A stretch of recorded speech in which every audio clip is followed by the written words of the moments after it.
और अक्सर अपने लोग जवाब नहीं देते। तो निशान भाई, हम सायों की लाइट चली गई।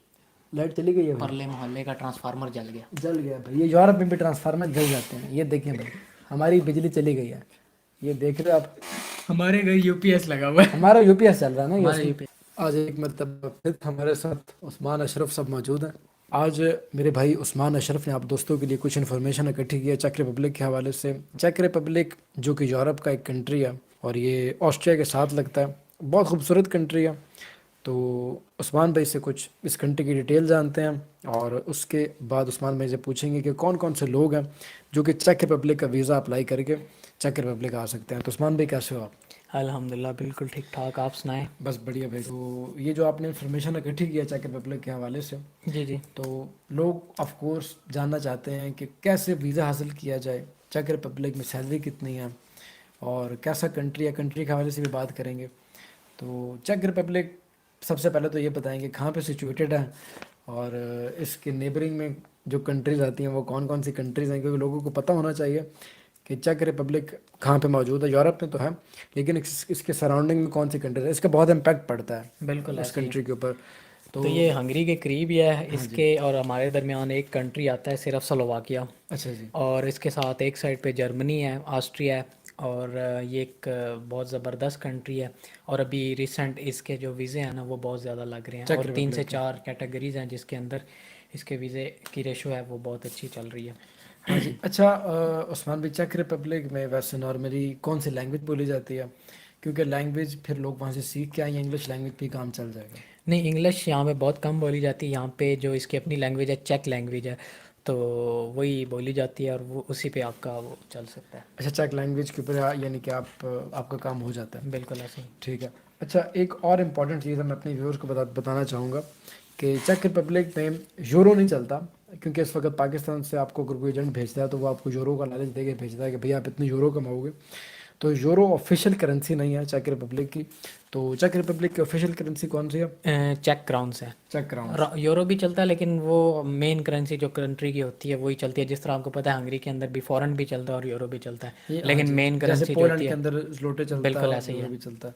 तो यूरो ओवरऑल इन कंट्रीज़ की एक मुत्तहिद, या क्या कह सकते हैं, इनकी एक यूनाइटेड। बिल्कुल ऐसे ही है। इसको यूरो इरा में जो कंट्रीज आते हैं तो उसके अंदर यूरो यूरो चलती है। हाँ उसके जी। अलावा बाकी जो शेंजन जोन की अपनी कंट्रीज ने अपनी भी बनाई हुई है ये जो करेंसी है। यानी कि क्योंकि शेंजन के अंदर आते हैं इसलिए मेरे ख्याल में यूरो नहीं, भी। हाँ जी। ये एक यूरोपीय यूनियन है। हाँ जी। यूरोपीय यूनियन के बाद एक यूरो इरा है। अच्छा जी। वो करेंसी की इनकी एक तंजीम है। हाँ जी। जो कंट्री यूरो इरा के अंदर आती है वहाँ पे यूरो चलता है। उसके अलावा जो कंट्री रिमेनिंग है, जैसे मतलब ये हंगरी है, उसके बाद चेक रिपब्लिक, इनके अंदर इनकी अपनी करेंसी है। और इसके अलावा शेंजन जोन है। शेंजन जोन आपको एक फ्री ट्रैवलिंग का वो है कि आप बगैर इन वीज़ा के बिटवीन दिस कंट्री आप ट्रैवल कर कोई सकते हैं। बॉर्डर बॉर्डर सिक्योरिटी पे कंट्रोल नहीं चेकिंग है। नहीं होती इतनी। ठीक है। अच्छा उस्मान भी, कौन कौन से लोग हैं, कौन कौन से फील्ड के अंदर वीज़ा अप्लाई किया जाए तो लगेगा, कौन कौन सी कंपनियों के अंदर वीज़ा अप्लाई किया जाए तो लगेगा?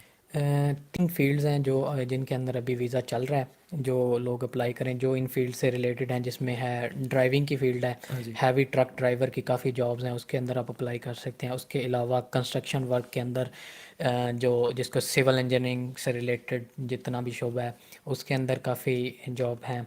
और इसके अलावा जो warehouse ware worker. House के अंदर, अच्छा, वेयर हाउसेज में और कंस्ट्रक्शन में। कंस्ट्रक्शन में, और तीसरा ड्राइविंग के अंदर हैवी ट्रक ड्राइवर। कंस्ट्रक्शन के अंदर कोई इसकी स्पेसिफिक फील्ड है या कोई भी जो भी कंस्ट्रक्शन के अंदर? कंस्ट्रक्शन से रिलेटेड मतलब ये है कि सिविल इंजीनियरिंग आपको पता है उसके अंडर आती है। हाँ जी। तो इसके रिलेटेड जितने भी लोग हैं, जिन जिन लोगों के पास इसके रिलेटेड कोई एजुकेशन एक्सपीरियंस है, वो लोग यहाँ पे अप्लाई कर सकते हाँ हैं। जी। वो आपने मुझे जैसे वीडियो के स्टार्ट से पहले बताया था कि वो जो छत के ऊपर वो बनाते हैं। बिल्कुल ऐसे ही आप दिखा सकते हैं। ये हमारे टाइलों का जो छत के ऊपर वो टाइलें लगाई जाती हैं यहाँ पे, वो आपको पता है टेल्ट टेल्ट होते हैं, छत जो होते हैं ना, मैं दिखा पाऊँ प्लेन नहीं अगर, होते। हाँ जी, मैं आप अगर दिखा अपने सकते हैं। व्यूवर्स को दिखा पाऊँ कि ये किस किस्म के जो छत हैं यूरोप में, कि ये जो छत बनाए जाते हैं ना यूरोप में, ये स्पेशल छत होते हैं।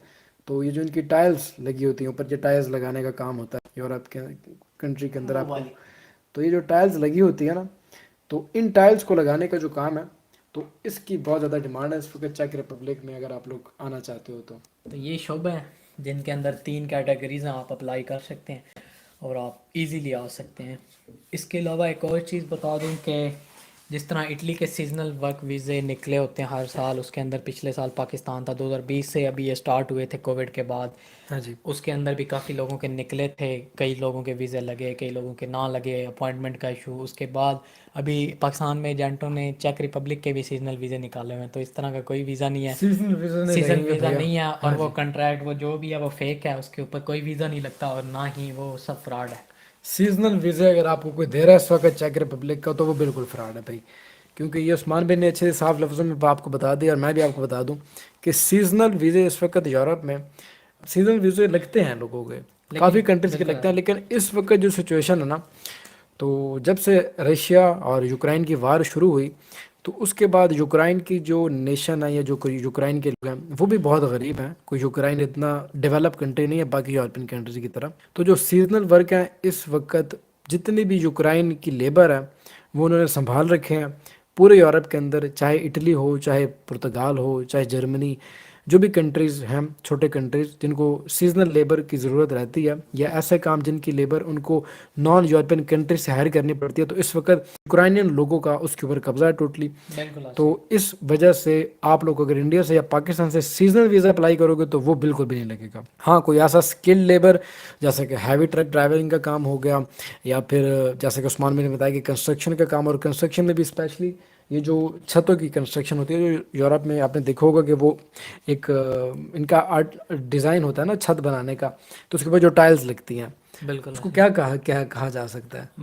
इसका तो मुझे नहीं आइडिया, तो सिविल इंजीनियर ही बता सकता है। हाँ, वो एक जो टाइल्स लगती है ना, वो टाइल्स लगाने के जो वर्कर है उसकी बहुत डिमांड है, और वेयर हाउस लेबर की इस वक्त बहुत डिमांड है जी। तो इसके अलावा करेंसी कौन सी चलती है ये उस्मान भाई से पूछेंगे। चेक क्राउन्स यहाँ पे चलती है, पहले हम चेक क्राउन्स। जी। चेक क्राउन्स करेंसी है भाई। और नॉर्मल सैलरी कितनी है उस्मान भाई इस कंट्री के अंदर? यहाँ पे 700 से 900 यूरो तक एवरेज सैलरी है जो लोग यहाँ पे रहते हैं। हाँ तो जी। पुर्तगाल का भाई है ये भी हाँ जी, ये इस भी हिसाब। समझ लें आप। यूरोप में जितने भी छोटे कंट्रीज है ना, पुर्तगाल हो या चेक रिपब्लिक हो जाए, या फिर स्लोवाकिया। स्लोवाकिया या रोमानिया को भी आप ले सकते हो, बिल्कुल ऐसे और ही। हंगरी भी छोटा ही कंट्री है, ये आप बिल्कुल बड़े ऐसे ही। कंट्री में शुमार नहीं कर सकते। तो इन कंट्री में जो छोटे लेबर्स हैं, यानी कि कंस्ट्रक्शन लेबर या बाकी जो लेबर होती है, इनकी सैलरी 700 से 900 यूरो के अंदर ही रहती है। तो ये चीज़ आप अपने माइंड में रख लो। इसके बाद अब पॉपुलेशन के हवाले से बात करते हैं।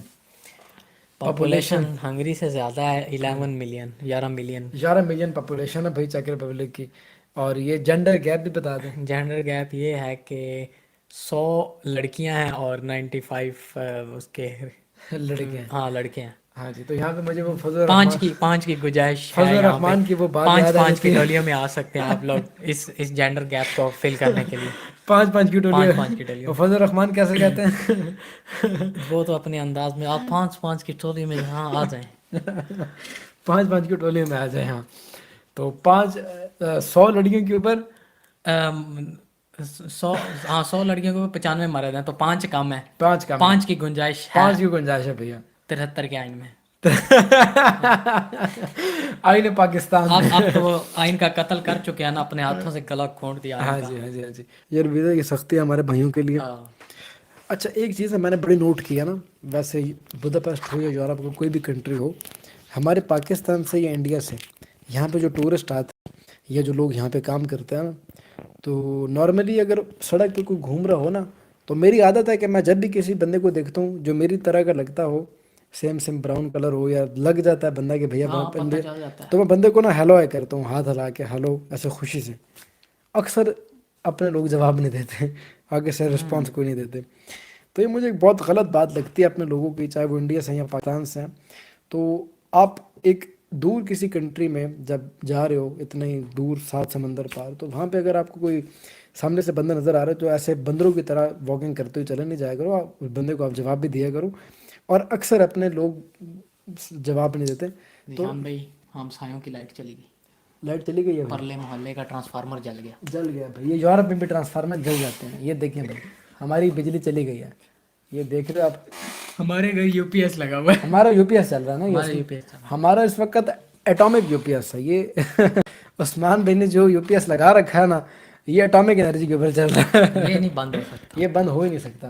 तो ठीक है भाई, हम अपने सेशन को वाइंड अप करते हैं। क्रोएशिया सॉरी चेक रिपब्लिक के हवाले से जो लोग भी आए हैं वीडियो पे, तो चेक रिपब्लिक की इन्फॉर्मेशन वीडियो को स्टार्ट पे हमने दे दिया है। और इस सेशन के ख़त्म होने के बाद मैं लिंक नीचे डिस्क्रिप्शन में डाल दूंगा, जिन लिंक्स के थ्रू आप अप्लाई कर सकते हो वीज़ा।